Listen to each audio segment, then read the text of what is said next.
Hi guys, so this is the Orbital Pathfinder. It is a modular gaming mouse that you can make just the shape you like and also find something truly different that could suit your needs better than the good old potato. In this video I won't be talking about the wireless performance or build quality at all, since this is still a factory 3D printed pre-production sample, but the main focus will be this shape adjusting system that they have developed. So the bare bones mouse looks like this without the side pieces, side buttons or back part. And with the mouse you will get this pretty large box with of course instructions, some suggested shapes and all those things.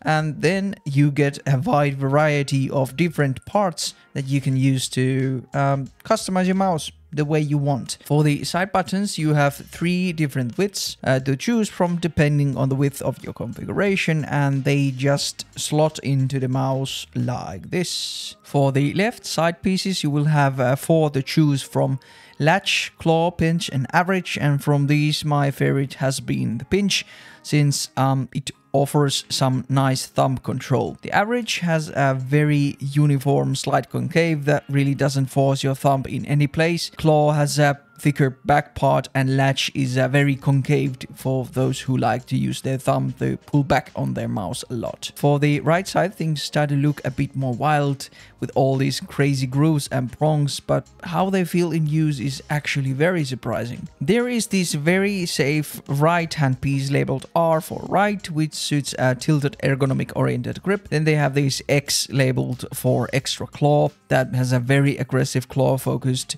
shape that places your pinky very far back on the mouse. Then there is this S labeled piece called slash, which is currently my favorite from all of these, and it has the same principle as the X but a bit more relaxed overall. It still offers great stability for tracking, and it loosens up your grip a bit since there is no need to squeeze your mouse so much with this. Then there is this one called the Wave, and it really looks like there are some waves on it. I haven't personally found much use for this, but it could be very good for fingertip, I feel like. Then there are these counterparts for the left side pieces, so the average, pinch and claw ones if you fancy something more safer. You just really have to try which fancies you the most and go from there. Then for the back, you will have 4 different humps to choose from. There is a low hump, medium hump, high hump, and a right side tilted hump that offers slightly the same grip style as Ergomize. Think something like the NPO1 and NPO1S, for example. But wait, there's more. So you also have these spacers for each of the configurable sides of the mouse, which you can use to adjust the thickness and the length of the mouse. These back spacers are handy as well to shift the sensor position towards your fingertips if you prefer that. So in total, you will have 3024 different ways you can configure this if we don't count in the different side button widths. So there's a good chance you can find something you like with this mouse. But yeah, this is how I set up mine currently. By the way, don't mind about these colors. They asked me if I wanted to do a custom colorway, and I told them I like purple and gave them accidentally a wrong hex code, and it turned out to be pink, which is unfortunate, but it happens. But yeah, I have these shorter side buttons installed. Then I take the left pinch piece. Then I have the like the smaller spacer piece here. Then it just slots in like this. Then the right side, I have the slash, also the smaller spacer. These are really nice. They add just the right amount of width. And if you play fingertip, you could also like not use the back part and lose some of that weight. Then I have this small piece here, this smaller spacer. You just slide it in.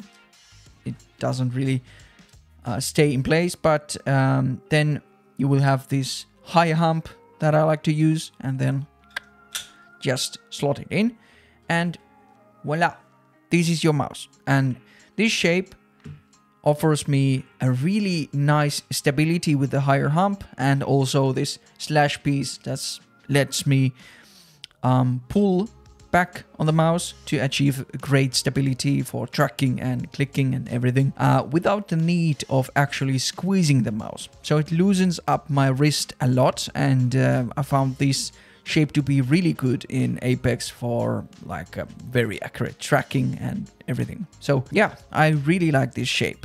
And like I said, there are so many ways you can customize the shape. You can lose this piece here, make it a bit shorter if you want, and yeah, so this is neat. But do I have concerns about the mouse? I do.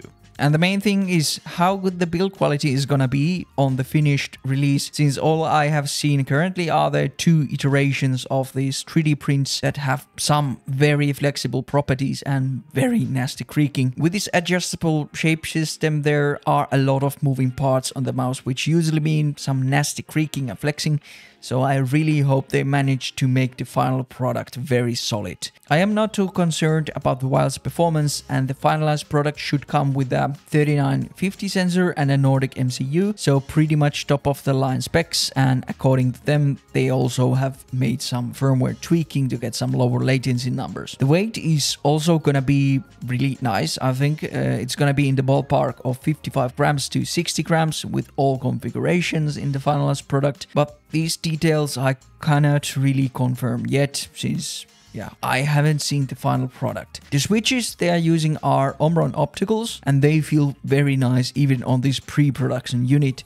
So I think at least the clicking aspect is gonna be really nice. But yeah, I think that is all I can say at this point. I'm kind of sad that I can't give you a better idea about the build quality or the performance yet, and the pre-order is starting very soon. But yeah, in the end, it's up to you as a buyer to decide if you want to risk it without knowing these details. But I will do a full review when I have the final product in my hands. But yeah, that is all. Stay tuned for the full review when I receive the actual product, and see you in the next video. Goodbye.